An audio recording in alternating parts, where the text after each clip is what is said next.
वंदे देव उमापति सुरगुरुं वंदे जगत्कारणं वंदे पन्नगभूषणं मृगधरं वंदे पशुनापतिं वंदे सूर्यशशाङ्कवर्णी नयनं वंदे मुकुन्दप्रियं वंदे भक्तजनाश्रयं वरद वंदे शिवशंकरम।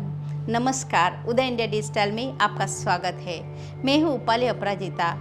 श्रावण का महीना चल रहा है, पूरा माहौल शिवमय है। भक्तजन शिव आराधना के में डूबे हुए हैं।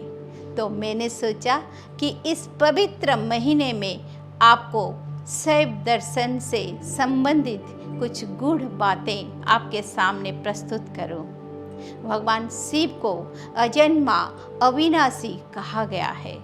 इस सृष्टि में जो समस्त ज्ञान विज्ञान है वो भगवान शिव का दिया हुआ है।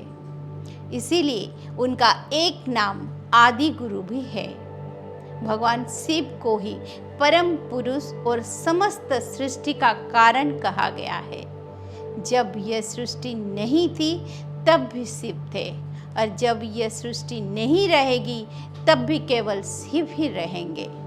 इसीलिए उन्हें सदा शिव के नाम से जाना जाता है। शैव दर्शन के अनुसार यह संपूर्ण सृष्टि 3 स्तरों में बांटी हुई है। वो है ब्रह्म, माया और जीव। हालांकि यह एक दूसरे से अलग नहीं है। माया और जीव भी ब्रह्म के ही हिस्से हैं, लेकिन सिर्फ लीला करने के लिए ब्रह्म ने अपने अंश से माया और जीव को उत्पन्न किया है। हमारे सौर मंडल जैसे अनगिनत सृष्टियाँ इस परम ब्रह्म सदाशिव के इच्छा मात्र से रचित हुई है, जहाँ अलग अलग तरह की माया और अलग अलग प्रकार के जीव है जो एक दूसरे से अनजान है। लेकिन परमेश्वर शिव सभी सृष्टियों के लिए एक ही है। जीव का अंतिम लक्ष्य ब्रह्मलीन होना है, लेकिन ऐसा होने से सृष्टि की लीला समाप्त हो जाएगी। इसीलिए परमेश्वर ने परा और अपरा 2 तरह का माया उत्पन्न की है। अपरा माया वो है जिसके वशीभूत होकर जीव ब्रह्म से अपना संबंध भुला बैठता है और सृष्टि के लुभावने स्वरूप में खोकर रह जाता है और बार बार जन्म मरण के चक्र में बंधा रह जाता है, जैसा कि संसार के ज़्यादातर जीवों के साथ होता है। लेकिन परा माया को जानने के पश्चात जीव में ब्रह्म जिज्ञासा उत्पन्न होती है। वो अपने रचनाकार से मिलने के लिए आतुर होता है और मोक्ष को प्राप्त होकर जन्म मरण के चक्र से मुक्त हो जाता है।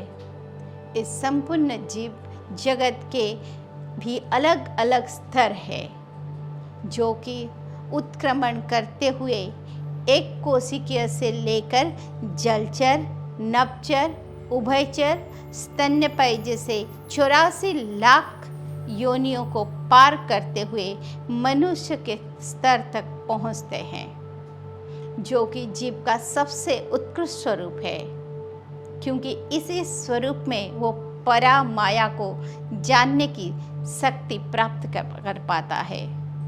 मनुष्य के अतिरिक्त बाकी योनियां अपरा माया में उलझ कर ही रह जाती है। वस्तु तो देखा जाए तो अपरा माया में उलझे हुए जीवों और पशुओं में कोई फर्क नहीं है। इसीलिए शिव का एक नाम पशुपति भी है, जो कि समस्त पशुओं यानी जीवों के स्वामी हैं। लेकिन जब कोई पशु रूपी मनुष्य अपरा माया का त्याग करके परा माया का आश्रय ग्रहण करता है तो स्वयं शिवमय हो जाता है और जन्म मरण के चक्र से मुक्ति पाकर सद्गति को प्राप्त हो जाता है।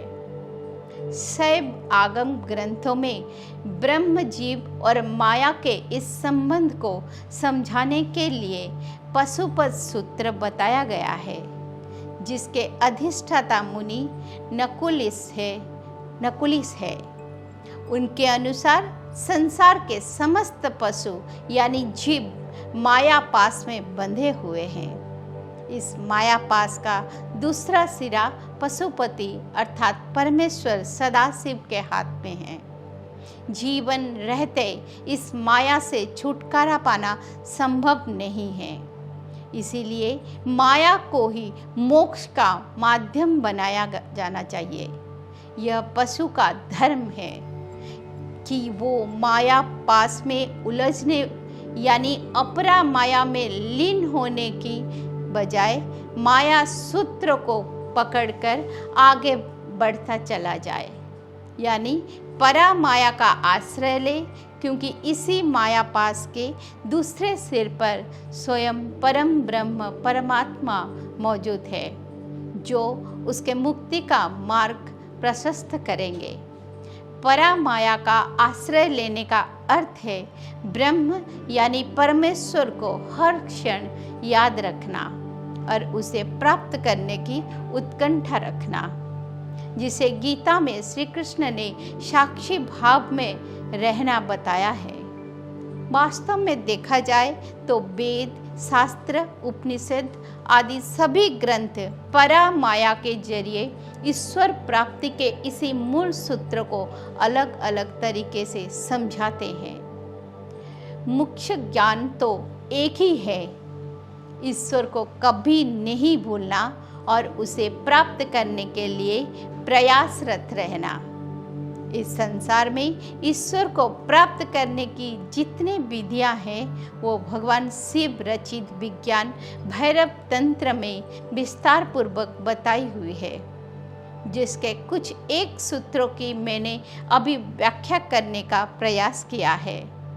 मैं सावन के पूरे महीने आपको इसी प्रकार शैव दर्शन और तीर्थ स्थलों के बारे में जानकारी प्रदान करती रहूँगी। आपको हमारा ये प्रयास अच्छा लगता है तो उसे दूसरों तक भी पहुँचाएं। ओम नमः शिवाय।